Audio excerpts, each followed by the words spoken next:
Hello అండి. Welcome to our channel ఉప్పు కారం మసాలా. నేను మీ అర్చన. ఈరోజు నేను చేయబోయే వంట పూరి అండి. పూరీలోకి కావాల్సిన ఆనియన్ శనగపిండి కర్రీ అండి. పూరీలు సాఫ్ట్గా ఎక్కువ ఆయిల్ పీల్చకుండా అలాగే ఎన్ని పూరీలైనా విసుగు లేకుండా చేసేలా చిన్న టిప్స్ అండ్ ట్రిక్స్తో చేసేద్దాం రండి. ముందుగా పూరి చేయడానికి పిండిని రెడీ చేసుకుందాం అండి. దీనికోసం మనం ఒక కప్పు గోధుమ పిండి తీసుకోవాలండి. అలాగే ఒక టేబుల్ స్పూన్ ఉప్మా రవ్వ అండి, ఒక టేబుల్ స్పూన్ షుగరు, రుచికి తగ్గ ఉప్పు. ఈ మూడింటిని వేసుకొని పిండిని ఒకసారి బాగా చేత్తో కలుపుకోవాలండి. అలా కలుపుకున్న తర్వాత వాటర్ కొద్దిగా యాడ్ చేసుకుంటూ దీన్ని ముద్దలాగా కలుపుకుందామండి. ఇలానే పిండి కలిపేటప్పుడు ఒక టేబుల్ స్పూన్ ఆయిల్ కానీ గీ కానీ వేసుకుంటే మనకి పూరీలు బాగా సాఫ్ట్గా అనిపిస్తాయండి. పూరీ పిండిని మరీ గట్టిగా కాదు, అలా అని మరీ సాఫ్ట్గా కాదండి, వీడియోలో చూపిస్తున్నట్టుగా కలిపి పెట్టుకోండి. ఇలా కలుపుకున్న ముద్దని మనం పైన ఒక ప్లేట్ కానీ ఏదైనా గిన్నె కానీ పెట్టి కవర్ చేసి ఉంచుకోవాలండి. ఇలా కవర్ చేసి పెట్టుకొని దీన్ని ఒక 10 నిమిషాలు పక్కన ఉంచేయాలండి. అలా అయితేనే మనం అందులో వేసిన రవ్వ అవన్నీ బాగా నానుతుందనమాట. రవ్వ ఓ 10 నిమిషాలు రెస్ట్ తర్వాత మనం పూరీలు ఒత్తుకుందాం. 10 నిమిషాల తర్వాత పిండిని తీసి ఒక పెద్ద బాల్ సైజ్ లాగా చేసుకొని ఒక పెద్ద సైజు పూరీలాగా పాముకోవాలండి, పెద్ద చపాతీలాగా.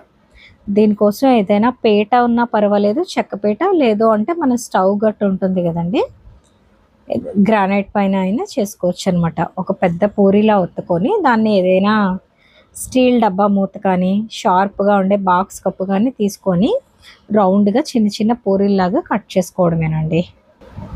ఇలా చేసినట్టయితే ఎన్ని పూరీలైనా సరే మనకు అసలు చేస్తున్నంతసేపు విసిగే రాదండి అసలు. అలాగే రౌండ్గా ఎవరైతే పూరీలు చేయలేరో వాళ్ళకి బాగా యూజ్ అవుతుంది ఈ టిప్ అనేది. అలాగే మనకి ఎన్ని పూరీలు కావాలి అంటే అన్ని పూరీలు చేసుకోవడమేనండి.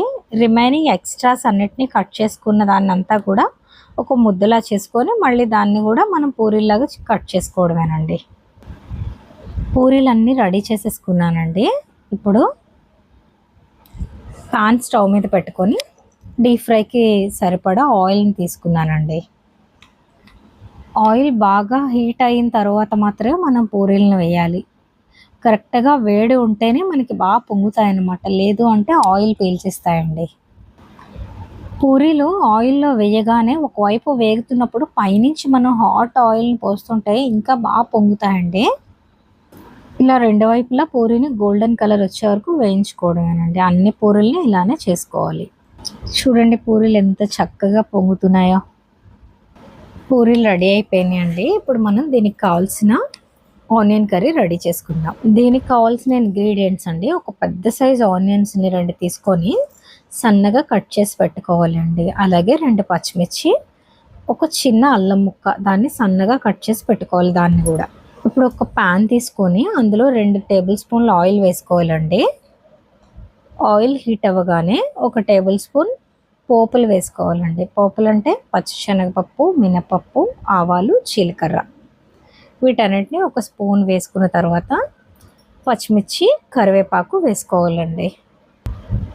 ఇవి ఒక్క నిమిషం ఇలా వేగగానే మనం కట్ చేసి పెట్టుకున్న ఆనియన్స్ని కూడా వేసుకోవాలి. ఆనియన్స్ని ఒకసారి ఇలా కలిపి పెట్టుకున్నాక మనం సన్నగా కట్ చేసుకున్న అల్లాన్ని వేసుకోవాలండి. ఈ కూరలో అల్లం టేస్ట్ అనేది చాలా బాగుంటుందన్నమాట. ఇదే కాదు, జనరల్గా చేసుకున్న శనగపిండి చట్నీకైనా సరే అల్లం చాలా టేస్టీగా ఫ్లేవర్ బాగుంటుందన్నమాట. ఇక్కడ మనం ఆనియన్స్ని అస్సలు ఎక్కువ వేయించకూడదండి. 2 నిమిషాలు కొంచెం పైన సాల్ట్ జల్లుకొని వేయించుకోవాలి, అది కూడా హై ఫ్లేమ్ మీదే. ఒక 2 నిమిషాలు వేయించిన వెంటనే వాటర్ వేసుకోవాలండి. వాటర్ ఏంటంటే మనం చేసుకున్న క్వాంటిటీని బట్టి, మనం ఎక్కువ మందికి చేస్తున్నాం అంటే ఒక 3-4 గ్లాసులు వేసుకోండి వాటర్, లేదు తక్కువే చేస్తున్నాం అంటే తక్కువ వాటరే వేసుకోండి. నేనైతే 4 గ్లాసులు వాటర్ తీసుకున్నానండి. వాటర్ తీసుకున్న తర్వాత ఇందులోనే ఒక 1/2 టేబుల్ స్పూన్ పసుపు, ధనియాల పొడి, ఒక 1/2 టేబుల్ స్పూన్ కారం తీసుకున్నానండి. నార్మల్గా అయితే పచ్చిమిర్చి ఎక్కువ వేసుకుంటే సరిపోతుంది. నేను పిల్లలు ఉన్నారని పచ్చిమిర్చి రెండే వేసుకొని ఆల్టర్నేటివ్గా చిన్న కారం వేసుకుంటున్నానండి. నార్మల్గా అయితే ఓన్లీ కారం వేయకుండా పచ్చిమిర్చితో కూడా చేసుకోవచ్చు, చాలా బాగుంటుందండి. నా వీడియోస్ మీకు నచ్చినట్టయితే ఛానల్ని సబ్స్క్రైబ్ చేసుకోండి. ఈ వాటర్ మనకి మరిగేలోపు శనగపిండిని కలుపుకుందామండి. దీనికి 2 టేబుల్ స్పూన్ శనగపిండి తీసుకున్నానండి. ఈ కూరలో ఏంటంటే శనగపిండి అనేది ఎక్కువ అస్సలు పట్టదు, మనకి ఆనియన్స్ మాత్రం ఎక్కువ వేసుకోవాలి. శనగపిండిని జల్లించి తీసుకొని ఉండలు లేకుండా కలిపి పెట్టుకోవాలండి. ఇలా కలిపి పెట్టుకున్న తర్వాత మనకి ఆనియన్ ఉడికిందో లేదో ఒకసారి చూసుకొని ఇందులో ఈ శనగపిండి మిశ్రమాన్ని వేయాలండి.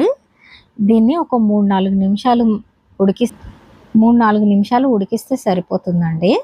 మనకి చట్నీ అనేది రెడీ అయిపోతుంది. ఈ పిండి దగ్గర పడి చట్నీ రెడీ అవ్వగానే ఒక ఉడకబెట్టుకున్న బంగాళదుంపని స్మాష్ చేసి వేసుకోవాలండి. లేదు ఉడకబెట్టుకొని ఇదంతా పక్కన పెట్టుకోవాలి అనుకుంటే మనం ఆనియన్స్ వేసేటప్పుడే బంగాళదుంపలు కూడా చిన్న చిన్నగా కట్ చేసుకొని అప్పుడే వేయించుకోవచ్చు.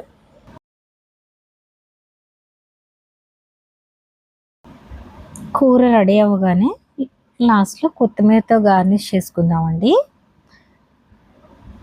అలాగే స్టవ్ ఆఫ్ చేసేసుకున్న తర్వాత ఒక చెక్క నిమ్మకాయ రసాన్ని పిండుకోవాలండి.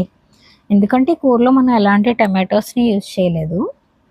కావాలి అంటే నిమ్మకాయ వద్దు అనుకుంటే ఆల్టర్నేటివ్ మీరు టమాటో యూజ్ చేసుకోవచ్చండి. నిమ్మరసాన్ని మాత్రం చాలా తక్కువే వేసుకోవాలండి, ఎక్కువైతే టేస్ట్ అంతా మారిపోతుంది. అలాగే స్టవ్ కట్టేసిన తర్వాత మాత్రమే నిమ్మరసాన్ని యాడ్ చేయాలి. మన టేస్టీ ఆనియన్ శనగపిండి కర్రీ అయితే రెడీ అయిపోయిందండి. ఇది పూరీలోకి చాలా చాలా బాగుంటుంది. ఒకసారి ట్రై చేసి చూడండి.